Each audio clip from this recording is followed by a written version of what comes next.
ଥରେ ମୁଁ ଗୋଟିଏ ରାସ୍ତାରେ ମୋ ଗାଡ଼ି ଚଳାଇ ଯାଉଥିଲି, ଯେଉଁ ରାସ୍ତାଟି ପ୍ରାୟ କ୍ୱଚିତ୍ ବ୍ୟବହୃତ ହେଉଥିଲା। ଯାଉ ଯାଉ ମୋର ମୋଟର ଗାଡ଼ିଟି ଧିମେଇବାକୁ ଲାଗିଲା। ଆଉ କିଛି ସମୟ ଇଞ୍ଜିନ୍ ଧକ୍କା ମାରିଲା ଏବଂ ତାପରେ ଇଞ୍ଜିନ୍ଟା ପୁରାପୁରି ବନ୍ଦ ହୋଇଗଲା। ମୁଁ ବଡ଼ ଅଡ଼ୁଆ ପରିସ୍ଥିତିରେ ପଡ଼ିଲି, କାରଣ ସେହି ସମୟରେ ମୋ ପାଖରେ ଥିଲା ମାତ୍ର ଗୋଟିଏ ସ୍କ୍ରୁଡ୍ରାଇଭର ଏବଂ 2ଟି ପ୍ଲାୟର।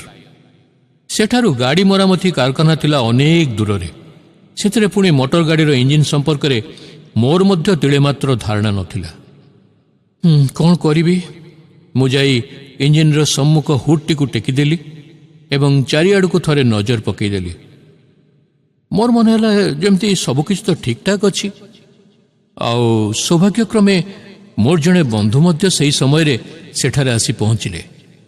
ସେ ଆସି କାର୍ବୋରେଟର ପରୀକ୍ଷା କରି ଦେଖିଲେ, ଆଉ ପୁଣି ତା ନିକଟରେ ଥିବା ବୈଦ୍ୟୁତିକ ତାର ସବୁ ଟିକିନିକି ପରୀକ୍ଷା କରି କହିଲେ, ଆରେ ଆରେ ଆରେ ଏଥିରେ ତ ମୋଟରରୁ ସ୍ପାର୍କ ହେଉନି।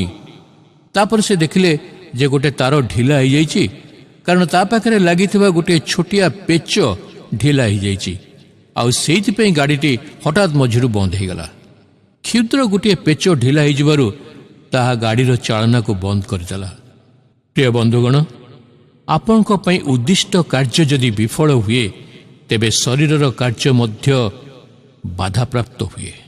ମନେ କରନ୍ତୁ, ଆପଣ ଯଦି ଅର୍ଥ ଦାନ କରିବାରେ ବିଫଳ ହୁଅନ୍ତି, ତାହେଲେ ଆପଣଙ୍କର ଅନ୍ୟାନ୍ୟ ସମସ୍ତ କାର୍ଯ୍ୟରେ ବାଧା ଆସିବ, ବ୍ୟୟବରାଦ କମିଯିବ। ଆପଣଙ୍କ ପାଇଁ ଯେଉଁ କ୍ଷୁଦ୍ର ଅଂଶ ଉଦ୍ଦିଷ୍ଟ ରହିଛି ତାହା ଅବହେଳିତ ହେଲେ ଫଳସ୍ୱରୂପେ ବଡ଼ ବଡ଼ ସମସ୍ୟା ଉପୁଜିପାରେ। ପ୍ରିୟ ବନ୍ଧୁଗଣ, ଈଶ୍ୱରଙ୍କର ବାକ୍ୟ କହେ, ତାହାଙ୍କଠାରୁ ସମସ୍ତ ଶରୀର ପ୍ରତ୍ୟେକ ସନ୍ଧିର ସାହାଯ୍ୟ ଦ୍ୱାରା ପୁଣି ପ୍ରତ୍ୟେକ ଅଂଶର କାର୍ଯ୍ୟସାଧକ ଶକ୍ତି ଅନୁସାରେ ସୁଖଚିତ ଓ ସୁସଂଯୁକ୍ତ ହୋଇ ପ୍ରେମରେ ଆପଣାର ନିଷ୍ଠା ନିମନ୍ତେ ନିଜର ବୃଦ୍ଧି ସାଧନ କରୁଅଛି।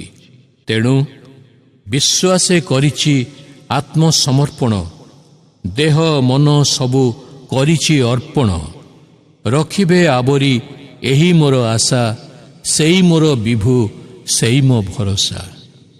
ଏକ କ୍ଷୁଦ୍ର କାର୍ଯ୍ୟରେ ମଧ୍ୟ ବିଶ୍ୱସ୍ତତା ଅତ୍ୟନ୍ତ ମହାନ ଅଟେ।